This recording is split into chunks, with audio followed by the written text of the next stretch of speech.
समय पहले की बात है। एक मछुआरा मेहनत करके अपने स्त्री और बच्चों का पेट पालता था। वह प्रतिदिन सवेरे ही उठकर नदी किनारे जाता और 4 बार नदी में जाल फेंकता था। एक दिन वह नदी किनारे गया और नदी में जाल डाला। जब मछुआरे ने जाल खींचा तो उसे वह बेहद भारी लगा। उत्साहित होकर उसने कठिन परिश्रम करके जैसे ही जाल बाहर निकाला तो उसने देखा कि जाल में एक गधे की लाश फंसी थी। वह उसे देखकर निराश हो गया। उसका जाल भी गधे के बोझ से जगह जगह से फट गया। उसने 2 बार संभाल कर फिर से जाल नदी में फेंका। दोनों बार उसमें सिर्फ और कीचड़ भरा मिला। विवश होकर वह रोने लगा, क्योंकि इसके अलावा उसका कोई व्यवसाय नहीं था। उसने चौथी और अंतिम बार जाल फेंका और खींचा तो उसे जाल भारी लगा। जाल बाहर निकालकर जब उसने देखा तो उसमें एक रहस्यमय पीतल का एक बर्तन था। उसके भार से वह समझा कि इसमें जरूर कुछ बहुमूल्य वस्तुएं होंगी, क्योंकि उसका मुंह ढक्कन से अच्छी तरह बंद था। मछुआरे ने रहस्यमय बर्तन का ढक्कन खोला और झांक कर अंदर देखने लगा, परंतु उसे कुछ नहीं दिखाई दिया। तभी उस बर्तन से जादुई धुआं बाहर निकला और नदी के ऊपर आकाश में फैल गया। वह धुआं सिमट कर एक जगह इकट्ठा हुआ और उस धुएं ने विशालकाय दैत्य का रूप ले लिया। मछुआरा घबराकर भागने लगा, लेकिन उसने सुना कि दैत्य हाथ उठाकर कह रहा है कि हे भगवान, मेरा अपराध क्षमा कीजिए। मैं कभी आपकी आज्ञा का उल्लंघन नहीं करूंगा। इतना सुनते ही मछुआरा अपना डर भूल गया और बोला, अरे भूत, तू क्या बक रहा है? यहाँ कहाँ भगवान है? मुझे बता कि तू कौन है और इस बर्तन में किस प्रकार बंद हो गया। दैत्य ने उसे घृणा पूर्वक देखकर कहा, तू बड़ा ही मुंहफट आदमी है। तुम्हारी हिम्मत कैसे हुई मुझे भूत कहने की? मछुआरा बिगड़ कर बोला, और कौन है तू? तुझे भूत ना कहूं तो क्या क्या कहूं? दैत्य ने कहा, तेरी मृत्यु में अब अधिक समय नहीं है। मेरे हाथों तेरी मृत्यु तय है। मछुआरा घबरा कर बोला, तुम मेरी हत्या क्यों करना चाहते हो? क्या तुम भूल गए कि मैंने ही तुम्हें इस बर्तन से मुक्त किया है? दैत्य ने कहा, मैं तुम्हें अकारण नहीं मार रहा। मैं काफी लंबे समय से इस पौराणिक गागर में कैद हूं। मैंने प्रण लिया था कि 100 वर्षों के अंदर जो व्यक्ति मुझे निकालेगा उसे मैं इतना धन दे दूंगा कि वह आजीवन सुख से रहेगा। परंतु इस अवधि में मुझे किसी ने बाहर न निकाला। फिर मैंने प्रतिज्ञा ली कि अब 100 वर्ष के अंदर जो मुझे मुक्त करेगा उससे मैं सारे संसार के खजाने दिलवा दूंगा। फिर भी किसी ने मुझे न निकाला वापस। मैंने प्रतिज्ञा ली कि 100 वर्षों की तीसरी अवधि में जो मुझे मुक्त करेगा उसे मैं बहुत बड़ा बादशाह बना दूंगा।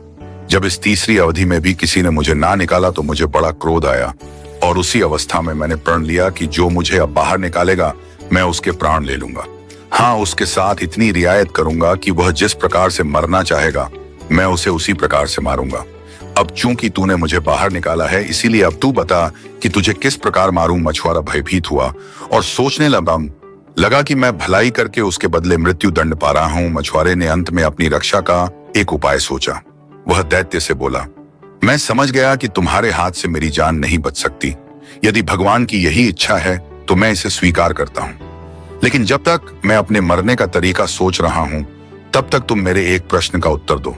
दैत्य ने कहा, पूछ, क्या पूछना चाहता है? मैं तेरे प्रश्न का उत्तर दूंगा। मछुआरे ने कहा, मुझे तुम्हारी किसी भी बात पर विश्वास नहीं होता। तुम इतने विशालकाय प्राणी हो, इतनी छोटी सी गागर में कैसे समा गए? तुम झूठ बोल रहे हो। दैत्य ने कहा, मैं परमेश्वर की सौगंध खाकर कहता हूं कि मैं इसी में कैद था। मछुआरा बोला, तुम्हारे कसम खाने से क्या होता है? मैं तो तभी मानूंगा जब मैं तुम्हें अपनी आंखों से गागर के अंदर देखूं और उसमें से आती हुई तेरी आवाज सुनूं। इतना सुनते ही दैत्य धुएं के रूप में परिवर्तित हो गया और धीरे धीरे गागर के अंदर जाने लगा। जब बाहर धुएं का नामो निशान ना रहा तो गागर के अंदर से दैत्य की आवाज आई, अब तो तुम्हें मालूम हुआ कि मैं झूठ नहीं बोल रहा। मछुआरे ने गागर को मजबूती से बंद कर दिया और बोला, मैं तुझे फिर से इसी नदी में डाल दूंगा और नदी के तट पर झोपड़ी बनाकर रहूंगा। जो भी मछुआरा यहाँ जाल डालने आएगा उसे तुम्हारा सच बता दूंगा, जिसके परिणाम स्वरूप तुम्हें कोई बाहर नहीं निकालेगा और तुम यहीं कैद रहोगे। इतना सुनते ही दैत्य घबरा गया और विनम्रता पूर्वक बोला, मछुआरे भाई, मैं तो केवल परिहास स्वरूप ही तुम्हें मारने की बात कर रहा था। खेद है कि तुमने मेरी बात को सच समझ लिया। अब मुझे बाहर निकाल लो।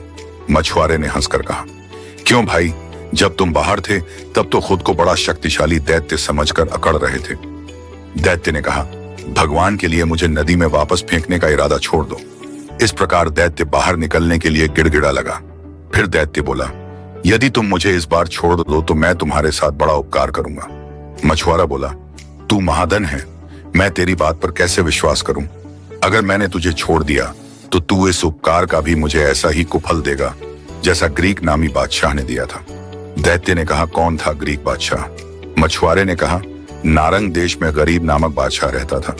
बादशाह कुष्ठ रोग से पीड़ित था, जिसके कारण वह बड़े कष्ट में रहता था। राज्य के वैद्य हकीमों ने भांति भांति से उनका रोग दूर करने के उपाय किए, परंतु दुर्भाग्यवश बादशाह के स्वास्थ्य में कुछ लाभ न हुआ। संयोगवश उस नगर में एक रहस्यमयी वैद्य का आगमन हुआ।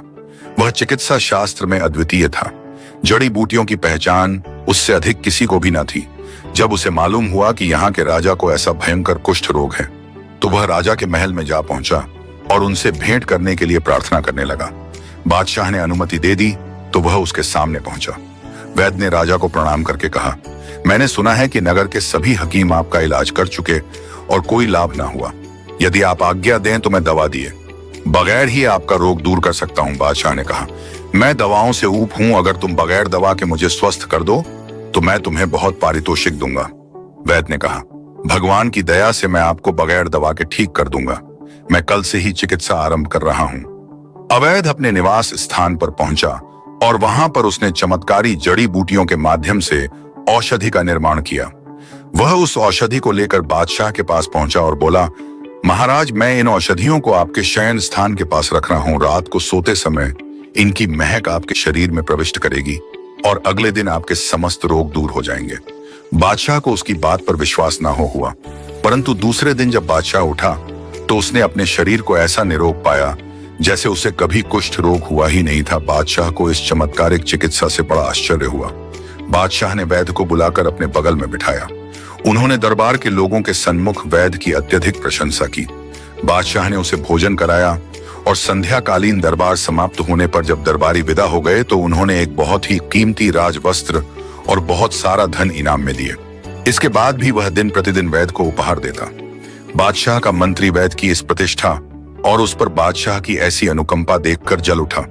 एक दिन एकांत में मंत्री ने बादशाह से निवेदन किया कि अगर आप अप्रसार द्वारा भेजा गया है जो आपकी छल पूर्वक हत्या करना चाहता है। बादशाह ने जवाब दिया, मंत्री, तुम्हें हो क्या गया है जो ऐसी निर्मूल बातें कर रहे हो और वैद्य को दोषी ठहरा रहे हो? मंत्री ने कहा, हुजूर, मैं बगैर सोचे समझे यह बात नहीं कह रहा। गुप्तचरों के माध्यम से मुझे पता चला है कि यह व्यक्ति विश्वसनीय नहीं है। बादशाह ने कहा, विद्वानों का कहना है कि पुरुष वही होते हैं जो अपने साथ किए गए किंचित मात्र उपकार को आजीवन ना भूले। उसने तो मुझ पर बहुत बड़ा उपकार किया है।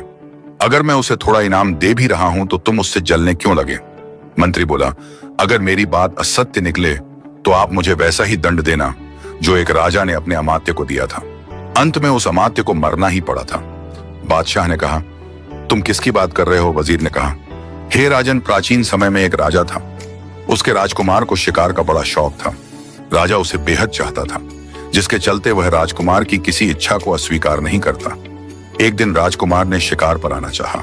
राजा ने अपने अमात्य को बुलाकर कहा कि तुम राजकुमार के साथ शिकार पर जाओ। तुम्हें सभी रास्ते मालूम हैं, इसलिए एक क्षण के लिए भी राजकुमार का साथ ना छोड़ना। राजकुमार अमात्य और कई अन्य लोगों को साथ लेकर आखेट के लिए निकल पड़ा। तभी राजकुमार को एक बारहसिंघा दिखाई दिया। राजकुमार ने अपना घोड़ा उसके पीछे लगा दिया। अमात्य ने सोचा कि राजकुमार का घोड़ा तेज है और शीघ्र ही बारहसिंघे को मार लिया जाएगा, इसलिए उसने अपना घोड़ा धीरे कर लिया, परंतु बारहसिंह दौड़ता ही रहा।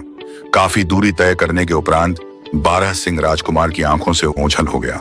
तभी उसने चाहा कि वापस अपने अमात्य और अन्य शिकारी साथियों से जा मिले, लेकिन वह रास्ता भटक गया। उसने देखा कि एक डरावने पेड़ के नीचे एक स्त्री बैठी विलाप। राजकुमार ने अपने घोड़े को रोका और स्त्री से पूछा कि तुम क्यों रो रही हो? स्त्री ने बताया कि मैं तक्षशिला देश की राजकुमारी हूं। मैं किसी विशेष प्रयोजन से अपने घोड़े पर सवार होकर जंगल से जा रही थी कि तभी मुझे नींद आ गई और मैं घोड़े से गिर पड़ी और मेरा घोड़ा भी जंगल में कहीं भाग गया। राजकुमार को उस पर दया आ गई।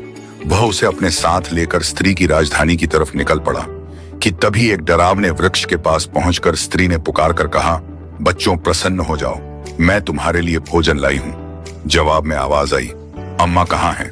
भोजन हमें जल्दी से दे, हम बहुत भूखे हैं। इतना सुनते ही राजकुमार घबरा गया। वह समझ गया कि यह स्त्री नरभक्षी वनवासियों की जाति की है और मुझे मार खाने के लिए यहाँ धोखे से लाई है। तभी राजकुमार तुरंत घोड़े पर बैठा और भागने ही वाला था कि स्त्री ने देखा शिकार हाथ से जा रहा है। स्त्री पलटकर कहने लगी, तुम परेशान क्यों हो? यह तो तुम्हारे साथ मजाक हो रहा था। तुम्हें सफर की थकान है, आओ थोड़ी देर आराम कर लो। राजकुमार को समझ ना आया कि वह स्त्री पर विश्वास करे या ना करे।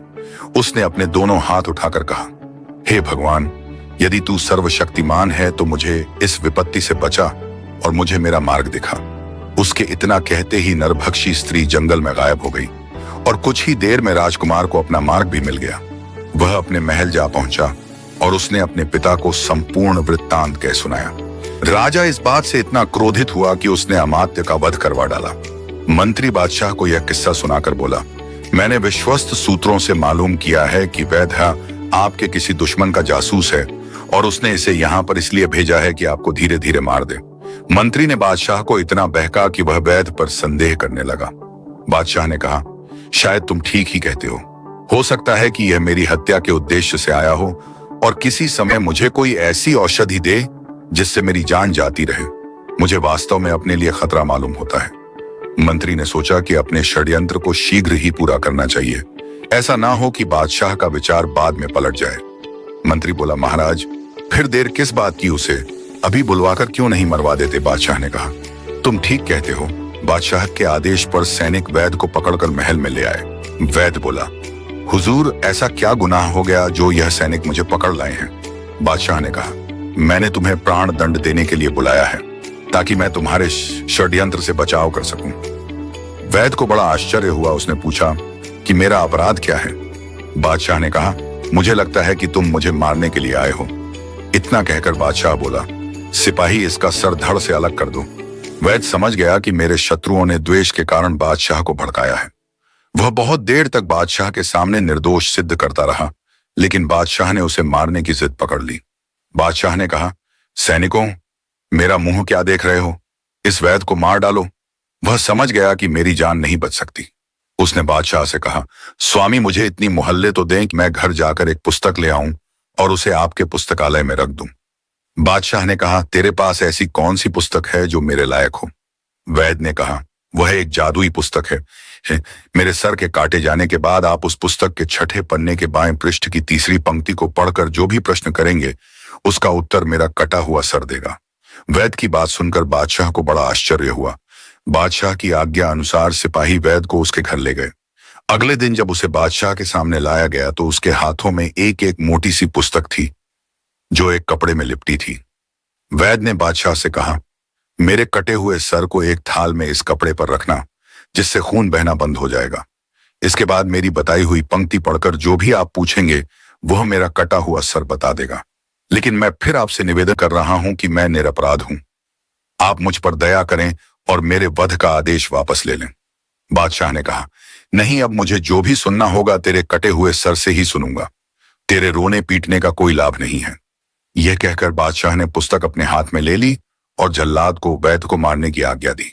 फिर उसने थाल पर अस्त्र रखवाया और जब कटे हुए सर से खून बहना बंद हो गया तो राजा और दरबारियों को बड़ा आश्चर्य हुआ। अब उस कटे सर ने आंखें खोलकर बादशाह से कहा, पुस्तक का छठा पन्ना खोल। बादशाह ने जैसे ही पुस्तक खोली, पुस्तक के पृष्ठ एक दूसरे से चिपके हुए थे, इसलिए उसने उंगली में ठूक लगाकर पन्नों को अलग करना शुरू किया। जब छठा पन्ना खुला तो उसने देखा कि उस पृष्ठ पर कुछ नहीं लिखा है। बादशाह ने कहा, पृष्ठ तो खाली है। तो कटे सर ने कहा, आगे के पृष्ठ देख, शायद उनमें लिखा हो। बादशाह उंगली में थूक लगा लगाकर पृष्ठों को अलग करने लगा। वास्तव में वैद्य ने पुस्तक के प्रत्येक पृष्ठ पर विष लगा रखा था। उन पृष्ठों में लगा विष बादशाह के शरीर में प्रवेश कर गया और उसकी हालत खराब होने लगी।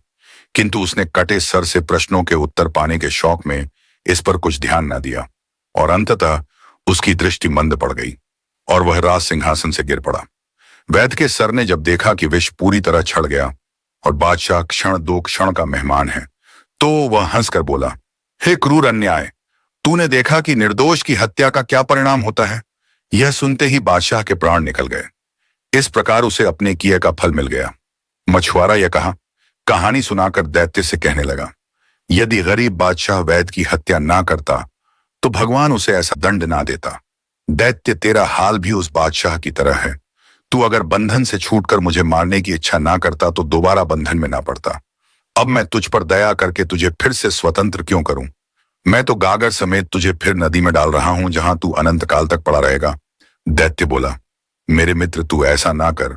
मैं अब तुझे मारने का इरादा कभी ना करूंगा। बुराई के बदले में भी भलाई करनी चाहिए। तू भी मेरे साथ ऐसी ही भलाई कर जैसी मां ने अतिका के साथ की थी। मछुआरे ने कहा, मुझे वह कहानी नहीं मालूम, तू बता तो मैं सुनूं। दैत्य बोला, यदि तुम यह कहानी सुनना चाहते हो तो मुझे मुक्त करो, क्योंकि मैं गागर में अच्छी तरह नहीं बोल पाऊंगा। मुझे मुक्त कर दो तो मैं तुम्हें और भी बहुत सी अच्छी कथाएं सुनाऊंगा।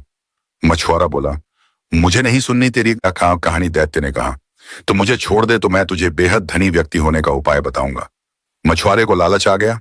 आगे की कहानी जानने के लिए वीडियो को लाइक और चैनल को सब्सक्राइब जरूर करें।